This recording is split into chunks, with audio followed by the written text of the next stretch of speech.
Cool. Okay.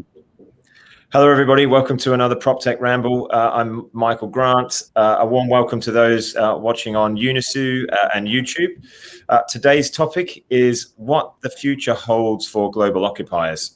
And joining me to talk about this is Samarth Kasturia from Knight Frank. He is the APAC lead and director of workplace and strategic consulting. So Samarth, thank you very much for joining me, mate. Thanks, Michael, and lovely to be here. Can you tell us a little bit about yourself and your role and what you do in Knight Frank? Sure. So I've recently come on board with Knight Frank, and my role is to set up and be responsible for the consulting offering for occupiers, including workplace strategy and portfolio consulting, and change management as well. So that's a little bit about the role, but I'm based in Singapore. I'm an architect by education and super happy to talk to you guys on Metrikus today. Oh, thank you. I imagine we're seeing it here in APAC, you must be seeing it as well, like workplace and what's happening in the workplace is changing rapidly because of COVID, right? So I imagine you've come straight into Knight Frank and are quite busy. Absolutely. So there was no warm-up period. We just joined and dove deep. But it's fun, and that's the whole point, right? So it's such an amazing place in the market, despite all the unfortunate things that have happened with this. But it's work-wise, if you look at it objectively, it's a time to change things, right? Yes, and it is becoming very busy in this space. We're seeing that as well. So Samarth, we've got some questions that have come in from people, and one I would particularly like to talk to you about, given the research I've done prior to this call and the white paper that you've done. So we'll come on to that. But the first question that we've got here is what have you found clients need help with the most when creating a successful workplace environment, and has this changed over the years and because of COVID? That's a very good question. I think it's the point around what clients or corporate occupiers, when they do decide to take up an office or any model of an office, whether it's hybrid or as it was, has always needed one person or one service provider or consultant that can see all different aspects of it, right? So not just saying how much space do you need and exiting, but taking you through that journey, which is where clients really benefit.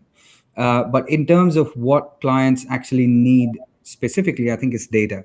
And that's becoming more and more important. So your occupancy data, your safety data, your utilities data, all of that together paints a picture which, some rules of multiplying headcounts by square feet doesn't really help anymore.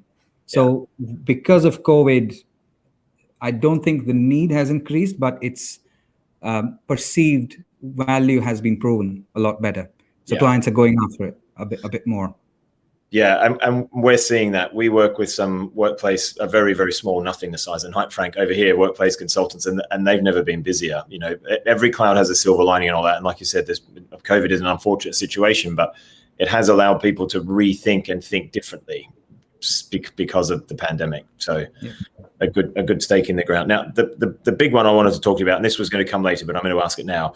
So Knight Frank, you recently have done a global occupier research, and the white paper touched on strategy, sustainability, safe and smart spaces. So in your opinion, what is the most important what is most important for the future of workplaces, and what did you see from doing that white paper and that research?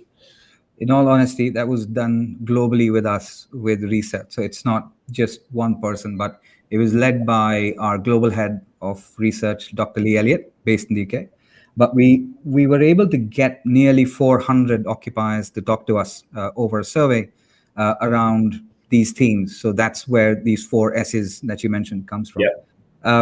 Selfishly, I think strategy is the most important, but it's also important because it encompasses safety, encompasses information around sustainability. We know that ESG and sustainable investment is now becoming really, really important, or even more visible. So I would go with strategy again as a very, very small head start on the rest of them, but all of them are really important to capture. I think sustainability we're being asked about it more and more. ESG reporting. Yeah. We're actually hiring someone specifically around ESG reporting and data analysis and analytics. Are you seeing that more and more in your consultancy and what you're doing? Are you being asked about it more and more? Absolutely. I think so we're very lucky that lots of our clients already have a lot of HSE and sustainability pieces in their culture. For example, one of our global clients has basic minimum LEED standards for acquisition of space, but also in fit outs of space. So they're going to have to do LEED Silver minimum, for instance, right? Yes. So while this was always in their culture, because of it coming in the forefront, the questions are more, right? People want to talk about well accreditation. People want to talk about the impact of it. And an additional reason for that, Michael, is that people are conscious about the impact of their work on the environment, and now this is shown back on their own health. So that is driving it quite heavily. Okay. Yeah, we are getting asked about it a lot. I mean, the safe, the 4 S's, the safe and smart. The smart, fortunately, can now be smart because of the amount of technology out there, right? There's more and more tech coming out every day. Yep. The wrong shoulder, the View Plus behind me here, that's just come out. They've got other kit coming out. It's just, the great thing is now, used to be there wasn't enough technology. Now there's more technology than you can poke a stick at. It's just how smart do you want your building to be, and what do you need to make smart? So that's indeed. I can touch on that a little bit. I completely agree with you on the fact that the market is now flooded with smart building tech, or like you said, but there's also enough focus on building technology that helps people, stay at home if they're working remotely and stay safe. Countries have never had apps that they were requesting people to use. Now, with Singapore, for example, there's check-in apps. India has got a check-in app where they're able to give you live information. So that, at a country level, is unprecedented. But workplace-wise, there is a big draw on what amenities people want when they come back, and technology and it's putting that into the workplace experience is one of the big ones. Yeah, I agree. And I think it's only going to get bigger and bigger and bigger over the next few years. So indeed. Question number 3 we've got that came in prior to today was, do you think there will be an increase in the uptake of smart technologies in workplaces? So kind of what we've just been talking about, right? But that's a big yes. So during the pandemic, so the last 1.5 years plus, the ability for sensors and the ability for technology to be able to monitor occupancy has obviously been reduced because people aren't coming into the office, so there isn't much to monitor. But the use of technology in operations and the FM side has become super, super big, making sure it's, the sanitization is clear, making sure the spaces are run and monitored properly. If you're not in the office, how can we reduce the amount of energy spent on a frankly closed down, darkened space? But as people have started coming back in, these sensors and products like your own are able to give a unified dashboard, which most real estate focused consultants really, really want at this stage. So definitely yes. Yeah, it's an interesting one. We're a software business, but the hardware connectivity now that's coming out to pull data out of buildings is it's not if you build it they will come. The people are asking for more and more data, as you said earlier, to pull out to actually make informed decisions now. Yep. So and I don't see that stopping. I do see that accelerating by quite a lot over the next few years. When you've got people like Cisco, with Cisco DNA Spaces trying to get into this space, pardon the pun, it's it's going to be big, right? When someone like Cisco's throwing their hat in the ring now and they're saying, right, we want part of this, from a company that was routing and switching and wireless and networks, and I've worked with them for over 20 years, when they're getting into the space, it's going to be big. Oh, absolutely. And so Intel's got Tririga, which is like really key for us as space planning and as strategy. But also, if you look at how the server stuff, how on-prem is going to the cloud in terms of at enterprise levels, that itself is going to not only make you more mobile, which means you need to be able to track how your people are performing. Of course, you can't. There's Big Brother watching, so you can't chip people. Yeah. You can at least manage your spaces very intelligently. Michael, one point you made on this, which was that when IBM or Cisco are getting into space, it's going to be serious. I think it's the plethora of options that people have, like you said, to make it as smart as you want. Yes. Is super, super helpful. I think this is the stage where a marketplace full is better than a marketplace empty. Yes, I agree. And then that can have an adverse effect though as well, because there are too many choices to make. People don't make a choice, right? So, you can lead a horse to water, as the saying goes, but, hopefully, I mean, the good thing is there will be enough information out there for people to make the right decisions. But when you've got someone like you on the other side of the fence for a customer, helping them make their decisions, that helps them make informed decisions as well, right? So they're not coming to absolutely. it, on a blank sheet of paper. I had a call with a brand new customer earlier, and they've got a project that they've just given us, and they said the only project manager we've got has never been in smart buildings and PropTech before. Can we get her to spend a few hours with you so she can start to understand what she's about to project manage? So there's a lot of learning to be done as well still, because, as you and I were talking before the call started, I've been in this space for 5 years now, 5.5 years, but back then it was in its infancy, right? And I never knew anything. I come from a data center and engineering background, but now there's so much out there. It's where do you start and what do you start to look at from a technology perspective? That there needs to be a lot more education, I think, to help people, and people like yourself will do that, but you can't be everywhere, right? So no, absolutely. Something has to be out there to try and help educate people. I think that it's not just the fact that 1 or 2 consultants or 10 consultants know what they're doing. There is a lot of learning to be done in the consulting side first, as you said correctly, because otherwise what we're doing, we're sitting on opportunity to create a smart, as the report says, portfolio for a client, and we're not across what solutions are good or well funded and going to stick with you for the next 10 years. So yeah, indeed, there is a lot of learning to be had, frankly, Michael, for all of us in the real estate side on the smart things. Yeah, I agree. It's something that I've been talking about and throwing around for quite a while, about what do we do about educating people. So we are thinking, or I am thinking about starting something to do with education of people. And the call I had earlier kind of almost sealed the idea, is like, I do need to do this for people who are just stepping into this and not knowing what's going on. So I was thinking I was going to have to do a PropTech Ramble and get you on there and educate. Awesome. Maybe I'll start a digital boot camp or something. So question 4 is the need for sustainability as part of a workplace strategy is growing. Do you think global occupiers still need to do more in order to see a change, in order for us to see a change? Sorry. Absolutely. But we've got to bear in mind it's an evolution, not a revolution, right? Yeah. It takes some doing. And while sustainability, as long as it's on the agenda, I think corporates are responsible, and I'm an optimist, mostly to take the right decisions, right? There are a couple of things I think, while sustainability is hot on the agenda, we need to really get down. One is to establish T-1, is to get, when is your net zero goal? When are you going to get to a net zero goal? Is there one? If there isn't, let's have a chat, right? If there is one, can we make it 10 years or 5 years? Yeah. And the last is the clear steps on how to get to a sustainable ecosystem of work, not just place, is where people have to go beyond just saying, that's my office footprint. You're a specialist in data centers. You know the amount of carbon impact data centers have, right? That's huge, massive. Yes, massive, yeah. So when they take storage or services or use data centers, that does also become a part of their carbon footprint in some ways.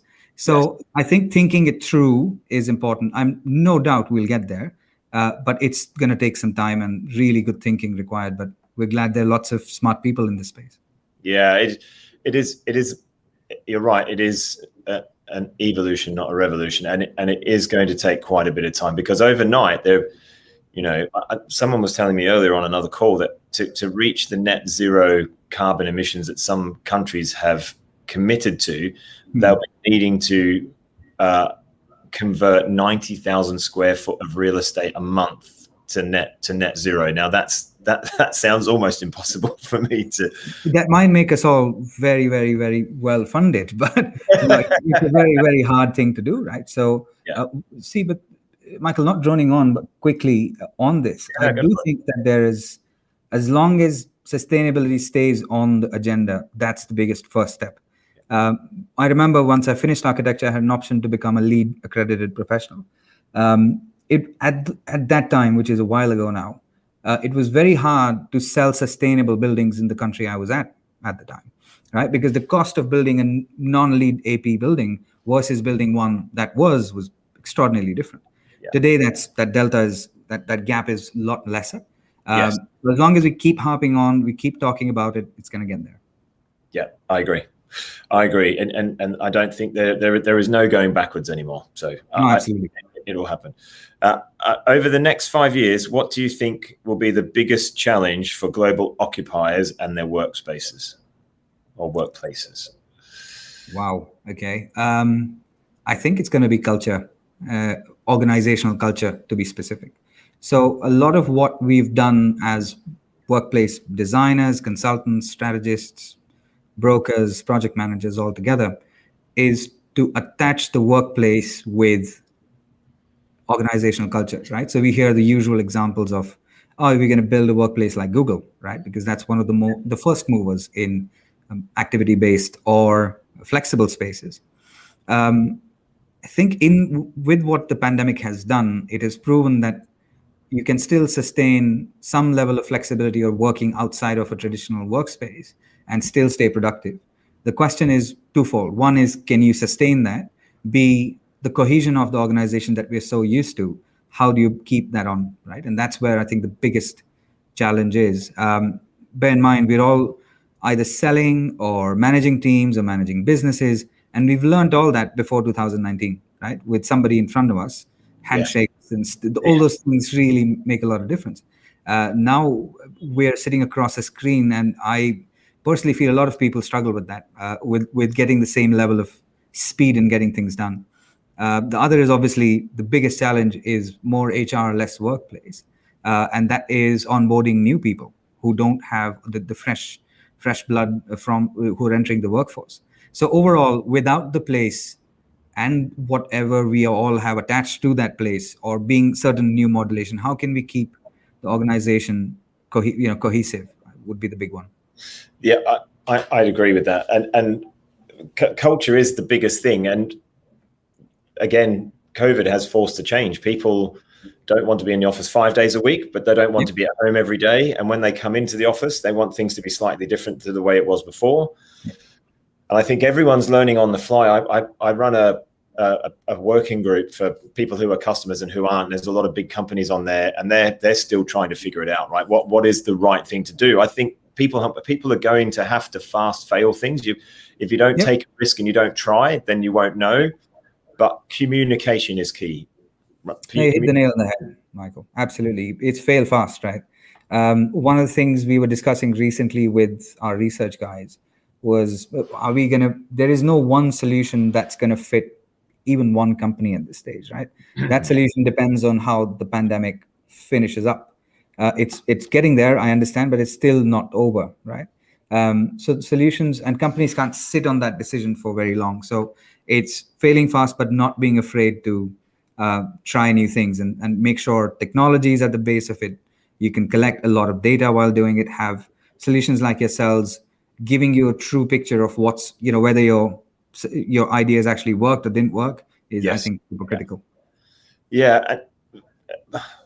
We've got some customers and people who aren't customers on the working group, and some of them in different regions need different things. So in APAC, I know a lot about it. A lot of people are talking about not the meeting room booking or desk booking things, but it's about how clean is the office. Has the desk been sterilized? Has the floor been cleaned?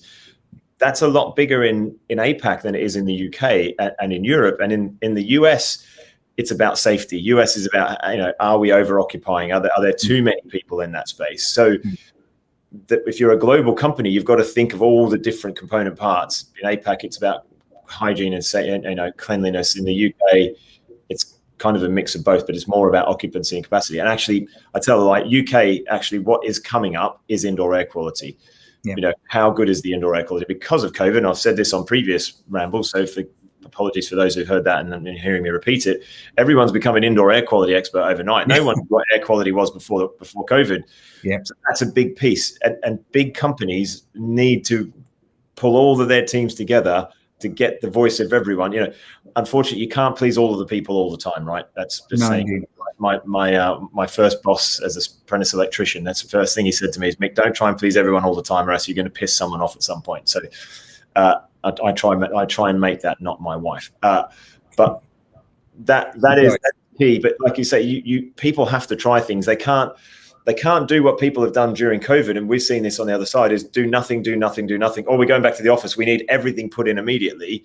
You can't hold back. You've got to put your neck on the block and try something. And if it fails, it fails. But, take the good bits that worked, the other bits that didn't work, throw them out, move on, or change them. You may not need to throw them out completely, but you might need to change the way you're doing things.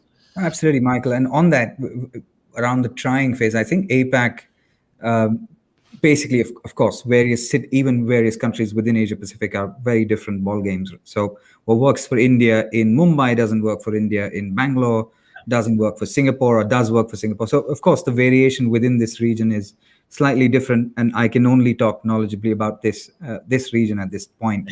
Yeah. But as you've spent a lot of time in Asia, Michael, the trying and failing fast pieces. One has to be smart about the pilots, right? So just because regional leadership sits in Singapore or Hong Kong, let's not just pilot everything in Hong Kong, right? Let's also get India and China, and let's get Australia. And so those countries, of course, as you said, the same metrics don't apply. One of these, I read this on two things on a public report produced by our competitor on per capita square foot in each city, in each big city in Asia.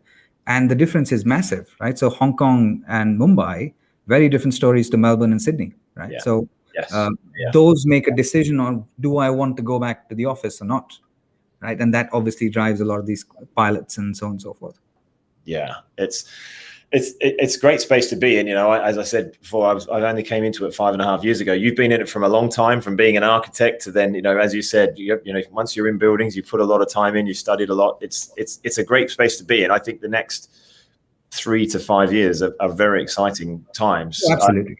I was talking to my wife this morning early, and she was telling me that, I didn't know this, the Netherlands are trialing a 4-day working week at the moment, and across multiple businesses, and they're seeing productivity go up, mental health is getting better. Yep. So, that's a big leap, right? 4-day week. I'd love that personally, but I'd love that too. So what I've learned, again, with a joke, if I take a day off in a week, it's not a shorter week, it's a compressed week. Yes. So far, I think everybody gets a 4-day, or no one gets a 4-day. Yeah, well, that was the interesting part. Everyone's getting paid the same amount. And actually, I'm going to read up on it after speaking to my wife about it this morning. But everyone's getting paid the same amount, but you need to do as much in 4 days as you would in 5. So figuring out how you strike that balance will be tricky. But again, a great place to be, lots of stuff to do over the next few years. And it's very exciting times. Very indeed, exciting. Michael. And I seem to have made the right choice sticking to buildings. Yes, you have indeed. Awesome. And I will be getting to APAC at some point when I can actually fly and go places, because looking forward to it. We've got customers in India, and we've got some new customers potentially in Hong Kong in the very near future. So I'll drop by Singapore on the way in or the way out, Samarth, and we'll definitely have to catch up. Absolutely. Hopefully it's Wan Chai, or somewhere near the main Hong Kong island. We'll make it Wan Chai. We'll put a pin in it, and we'll make it Wan Chai. Oh, absolutely, Michael. I'm kidding. Singapore, absolutely. Look forward to catching up. But if there are any other questions, happy to respond. We haven't had any more come in. Samarth, thank you very much for your time. It's been a pleasure having you on, and a pleasure meeting you. We will catch up soon, I'm sure. So thank you for coming on.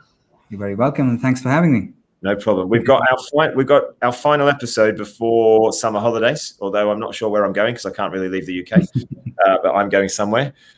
We've got Jill Frey joining us from Cummings Facility Services in the US. She's a lovely lady. I only met her very recently, but she is a powerhouse, and she is the woman that is going to change facility management, facility services in the US and then globally. She's a very busy woman. She does a ton of stuff. She's a lovely lady. I met her about a month ago, I think, and I wanted to get her on straight away because she's very knowledgeable, and actually what she wants to do for facilities management, facility services is something that we've been talking about for years, and she wants to push hard and make that happen. So that's the 21st of July, mate, 4 p.m. So you'll have to stay up late again to either watch that live or listen to it later.